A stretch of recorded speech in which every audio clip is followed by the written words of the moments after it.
Hi everyone, and welcome to podcast number 3.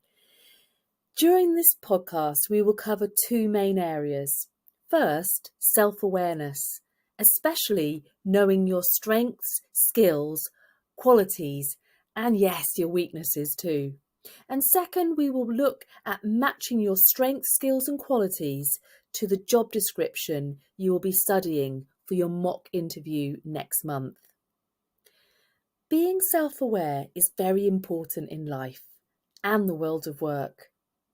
In fact, knowing your unique strengths, skills, qualities, and your weaknesses is key to helping find the ideal career for you, as well as being successful with writing applications and an interview. Socrates was an ancient and wise philosopher. He said, "To know thyself is the beginning of wisdom." And this wisdom has truly echoed through the ages of time and still applies to us today. So let's begin by learning how we can consider what makes you you and me me. Let's start with strengths. A strength is anything we are especially good at. We may say we're naturally good at it. What are your strengths? Sometimes it can be hard to pinpoint our own strengths, so asking friends, those at home, teachers or club leaders can really help us to discover what our strengths are. But you can also think about subjects that you study, sports that you participate in, hobbies that you have, anything you can think of in which you excel. Then we can come on to skills.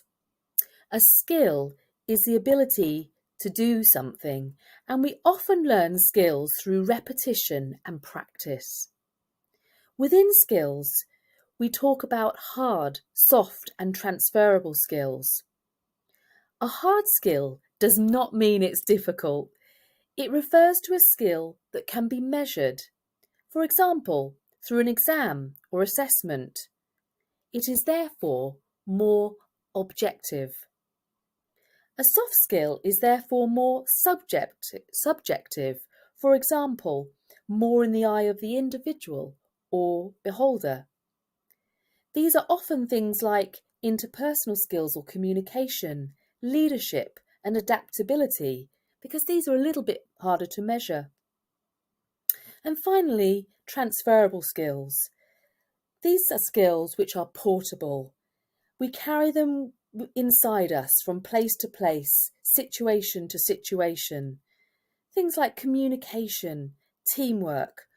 These are really good examples of transferable skills. Other things which are important in self-awareness are your interests. What are you drawn to? What really inspires you? And motivation, including those things which energize you and lead you to action the most. And finally, your values, what's important to you, and your preferences, such as if you prefer to work outside, in a team, or in a busy environment, or the opposite. We cannot talk about all these things without considering our weaknesses. Interviewers will often ask questions such as, what are your strengths? As well as, what are your weaknesses? This question is often disliked by candidates, but it's an important part of the interview process. When discussing weaknesses in an interview, it is important to be prepared for the question and practice before the day with someone. While we need to be honest, we need to avoid statements such as, "I'm always late," or "I hate working in a team," as these may well put an employer off.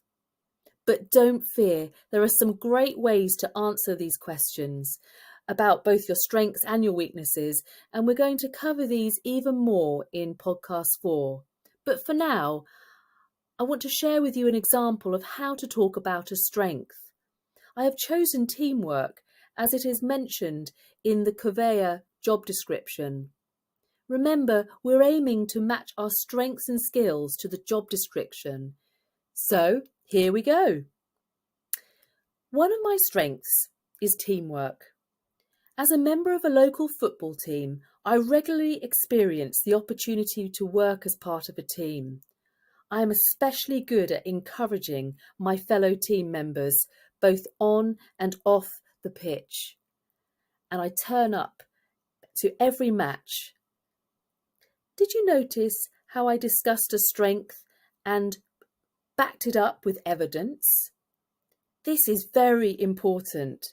Therefore, for every strength or skill you discuss, consider the evidence you can provide that you have that skill or use it. For example, through subjects at school, extracurricular activities and hobbies, even part-time jobs. An example of how to discuss weaknesses will be included in the next podcast, so hold on for that. Finally, I wanted to remind you of the importance of matching your strengths, skills and qualities to those the employer is looking for. By studying the job description, we can usually find examples of those we've used as a skill that they mention. If it is a strength of yours, that is really great, but don't panic if not. The main thing is to match strengths, skills and qualities, to talk about them with evidence, and to be enthusiastic about learning and developing even more skills. The interviewer will be very impressed if you can include these things. So go for it. Oh, and remember to look at your Getting Interview Ready booklet. There are so many top tips in there too. And now we move on to podcast 4.